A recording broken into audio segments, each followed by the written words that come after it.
टाटा एक ऐसा नाम जिसको आपने अपनी ज़िंदगी में एक बार ज़रूर सुना होगा। इनफैक्ट देश के लोगों की सुबह की शुरुआत टाटा टी से और दिन टाटा नमक से चलता है। ये वो कंपनी है जिसका बिजनेस एक सुई से लेके एरोप्लेन तक का है।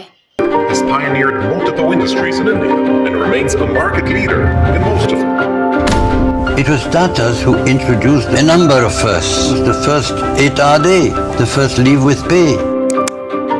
I would prefer to live with the knowledge I have of upholding the values that we have and that we've tried to uphold through these years, rather than say that I've grown at 3 times the rate that we have. Taj hotel, Tata Motors, TCS ऐसी करीब 130 plus companies Tata group के अंदर आती हैं। ऐसा नहीं कि ये कंपनी रातों रात इतनी बड़ी हो गई। 200 सालों का संघर्ष है इसके पीछे। इन 200 सालों में कई कंपनी आई और गईं, पर टाटा ने हजारों करोड़ों का दान दिया और हजारों करोड़ों का टैक्स देने के बाद भी वो करोड़ों का प्रॉफिट बना लेती है। और साथ ही साथ टाटा कंपनी ने पूरे देश के दिलों में अपनी जगह बनाई है। नमस्कार दोस्तों, मैं मीनू और आज हम बात करेंगे द टाटा ग्रुप कंपनी के हिस्ट्री और लेगेसी के बारे में। तो चलिए शुरू करते हैं। In 1868, the Tata Group was founded on a philosophy that put the community at the heart of its existence. Today, we are $100 billion global enterprise. Our today has been built on enduring values. साल 1822 गुजरात के पारसी परिवार में एक लड़के का जन्म होता है जिनका नाम नसरवानजी टाटा था। कहा जाता है कि इनको बचपन से ही कुछ बड़ा करने और बिजनेस करने की चाह थी, इसलिए ये सिर्फ 20 साल की उम्र में अपने गांव से मुंबई चले आते हैं।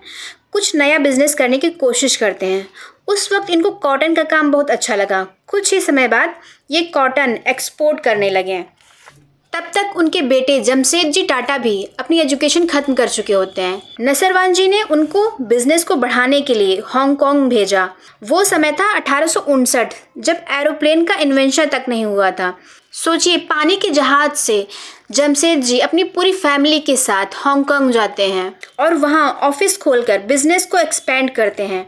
1861 अमेरिका में सिविल वॉर हुई, जिससे ब्रिटेन में कॉटन की सप्लाई रुक गई। उस वक्त ब्रिटेन में बहुत सी कॉटन फैक्ट्री थी। सप्लाई की कमी के कारण वो इंडिया से कॉटन इंपोर्ट करने लगे। ऐसे में जमशेद जी को बहुत प्रॉफिट हुआ, तो उन्होंने लंदन जाकर हैवी इन्वेस्टमेंट किया और ऑफिस खोला। पर तब तक अमेरिका की सिविल वॉर ख़त्म हो चुकी थी, जिससे कॉटन की सप्लाई फिर से हो गई। इसकी वजह से जमशेद जी को बहुत लॉस हुआ। इसकी वजह से उनका घर तक बिक गया। वो करीब 4 साल लंदन में रहे और इसी बीच लंदन में हो रहे बिजनेस पर रिसर्च करना शुरू किया। उन्होंने देखा फैक्ट्रीज़ में वर्कर्स की हालत बहुत ख़राब थी, कॉटन मिल कैसे काम करती है, ये सब उन्होंने अपनी डायरी में नोट किया। 4 साल बाद जब वो इंडिया वापस आए, तब कुछ पार्टनर्स के साथ मिलकर उन्होंने एक डूबी हुई ऑयल मिल कंपनी खरीदी, उसको कॉटन मिल में तब्दील किया। अपने कॉटन मिल के एक्सपीरियंस को यूज़ किया और 2 साल में उसको प्रॉफिट में बेच दिया। ये तो उनकी शुरुआत थी the father of Indian industrialist बनने की। उन्होंने नागपुर में टेक्सटाइल मिल खोली। जमशेद जी ने देखा था कि लंदन हो या इंडिया, वर्कर्स से जानवरों की तरह काम कराते थे। उनका मानना था कि वर्कर्स को साथ लेकर चलना चाहिए, इसलिए उन्होंने अपने वर्कर्स के लिए provident fund, gratuity, retirement fund और मेडिकल कंपनसेशन जैसे बहुत सी स्कीम शुरू की। इन सब की वजह से वर्कर्स इनसे जुड़ने लगे और टाटा के लिए उनका मोटिवेशन बढ़ने लगा। 1892 में जमशेद जी टाटा ने एक स्कॉलरशिप स्कीम भी बनाई, जिसमें ये अपने पैसों से बच्चों को फॉरेन एजुकेशन के लिए भेजते थे। जमशेद जी के सपने बहुत फ्यूचरिस्टिक थे। वो देश में steel plant, best hotels, best education institute खोलना चाहते थे, पर वो सिर्फ एक ही सपना पूरा कर पाए, द ताज होटल। उनके जाने के बाद उनके बेटे दोराब जी टाटा ने उनके सपने को पूरा किया। उन्होंने 1909 में Indian institute of science Bangalore, 1910 में Tata hydro electric power Maharashtra में, 1912 में टाटा स्टील प्लांट झारखंड।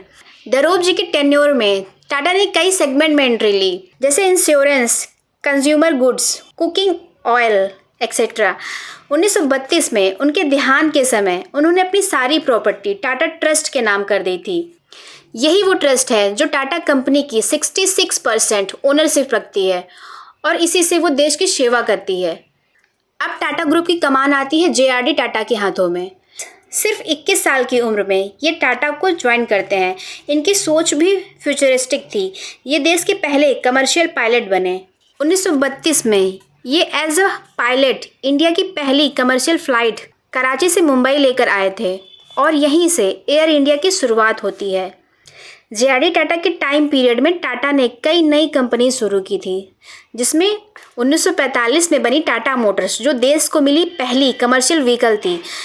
1968 में TCS, 1983 में टाटा नमक, 1987 टाइटन। इनके टेन्योर में टाटा ग्रुप 100 मिलियन से $5 बिलियन तक पहुंची। इन्होंने देश में पहला कैंसर हॉस्पिटल दिया। 1992 इन्होंने रिज़ाइन कर दिया। अब आते हैं देश के हीरो श्री रतन टाटा जी।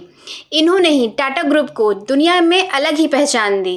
इन्होंने 36 ग्लोबल कंपनीज जैसे टेटली, लैंड रोवर को एक्वायर किया। इन्होंने ही दुनिया की सबसे सस्ती कार नैनो दी। रतन टाटा सर ने अपनी लाइफ में कई अचीवमेंट हासिल किए। टाटा ग्रुप को $5 बिलियन से $100 बिलियन से ज़्यादा की कंपनी बनाई। 2017 में इन्होंने टाटा ग्रुप से रिज़ाइन कर दिया था और हाल ही में 9 अक्टूबर 2024 को इनका देहांत हो गया। अब टाटा ग्रुप के चेयरमैन नटराजन जी हैं। इन्होंने ही टाटा ग्रुप की 300 प्लस से ज़्यादा कंपनीज़ को मर्ज करके 30 कंपनीज़ में ले आए हैं। आज टाटा वो नाम है जो भारतीयों के दिलों पे राज करता है। ये एक कंपनी से बढ़कर है। जय हिंद, जय भारत।